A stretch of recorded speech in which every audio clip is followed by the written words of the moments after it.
कसे आहात सगळे? मी मधुरा आदित्यची आई आईचा खाऊमध्ये तुमचं स्वागत करते।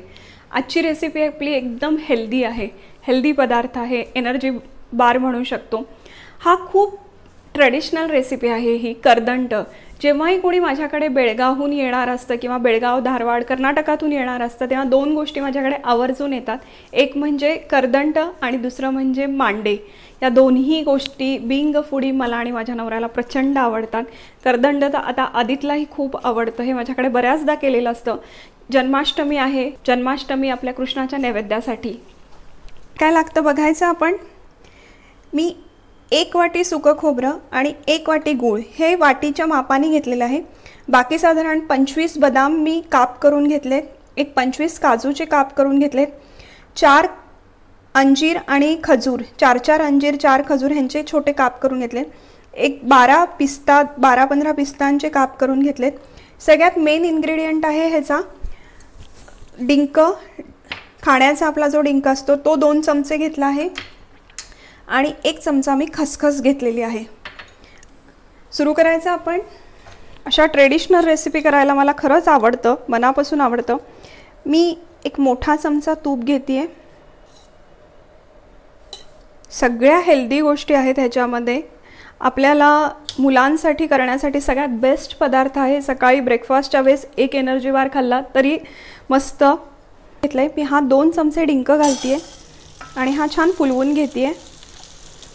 यूजुअली आता मला बाकी पण ड्रायफ्रूट्स भाजवायचे म्हणून मी तुपात डिंक फुलवतेय, नाहीतर मी डिंकाला तुपाचा हात लावून एक साधारण 2 मिनिटं मी मायक्रोवेव्हमध्ये ठेवते आणि डिंक मस्त फुलतो। बघा तुम्ही, डिंक आपला छान फुललाय। डिंक काढून घेते। राहिलेल्या तुपामध्येच आपण आपले बदामाचे काप घालतोय। तूप मी जास्तीचं घेतलं नाहीये, याच्यातच बदामाचे काप घातले, काजूचे काप घातले, काजू बारीक चिरून घेतलेला आहे। एक 2 मिनिटं परतल्यावरती पिस्ता टाकतेय मी। ह्याला एक 2-2 मिनिटं फक्त परतून घ्यायचं। कधी कधी आपले ड्रायफ्रूट साजळलेले असतात म्हणून फक्त आपण हे परतून घेतोय। किती हेल्दी गोष्टी आहेत बघा ह्याच्यामध्ये। लहान मुलांसाठी तर सगळ्यात छान आहे, लहान मुलं काय मोठ्यांनाही टेम्पटिंग आहे हे। काजू बदाम पिस्ता हे काढून घेतोय आपण। त्याच पॅनमध्ये मी 1 वाटीभर साधारण खोबरं घेतेय। खोबरं परतून घ्यायचं आहे आपण, थोडंसं लालसर होऊ द्यायचं आहे। खोबरं आपलं मस्त लाल होत आलंय। आपण सुरुवातीचं वापरलं तेवढंच तूप आहे, पुढे तूप घेतलेलं नाही आहे आपण ह्याच्यात। मी 1-2 चमचे खसखस घातली आहे, तिलाही परतून घेऊया आपण खोबऱ्यासोबतच। छान आपलं दोन्ही लाल झालंय, आपण काढून घेऊया।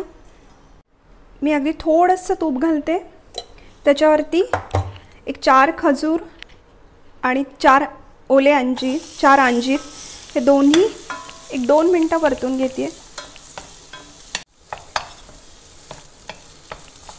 अंजीर आणि खजूर 2 मिनिटं आपण परतून घेतले, ते पण काढून घेतले। हे आपण शेवटी घेतले कारण आपला पॅन चिकट होतो याच्यामुळे। आता आपल्याला 1 चमचा मी तूप घालतेय, 1 वाटी गूळ घेतलाय आपण आणि त्याच वाटीने मी साधारण पाव वाटी अगदी थोडंसं पाणी घेतेय। इकडे आपली गुळाला उकळी येईपर्यंत आपण ज्याच्यामध्ये वड्या पाडायच्या त्या भांड्याला तूप लावून घेते। मी छान ग्रीस करून घेते, चारी बाजूनी छान भरपूर तूप लावून घ्यायचं आहे आपण। इकडे बघू शकता गुळाला आपल्या मस्त उकळी आली आहे आणि आता आपण हे सगळं मिक्सचर ह्याच्यात घालतोय आणि हे छान हलवून घेतोय।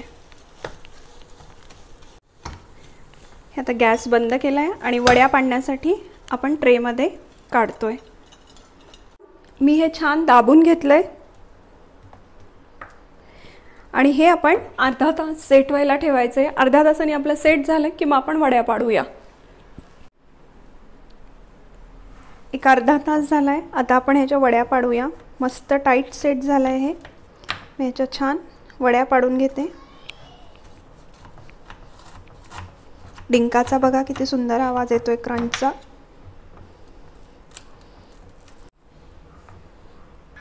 आणि बघा आपली वडी किती मस्तपैकी पडली आहे. छान एकदम वड्या पडल्यात ह्याच्या. आणि तयार आहे आपला करदंट. माझ्या घरच्या कृष्णाचा नैवेद्य तयार झालेला आहे. माझ्या घरच्या छोट्या कृष्णालाही हे प्रचंड आवडतं. करदंट आपलं तयार आहे. तुम्हीही नक्की करून पहा. आईचा खाऊ हे चॅनल सबस्क्राईब करा, शेअर करा, लाईक करा. थँक्यू.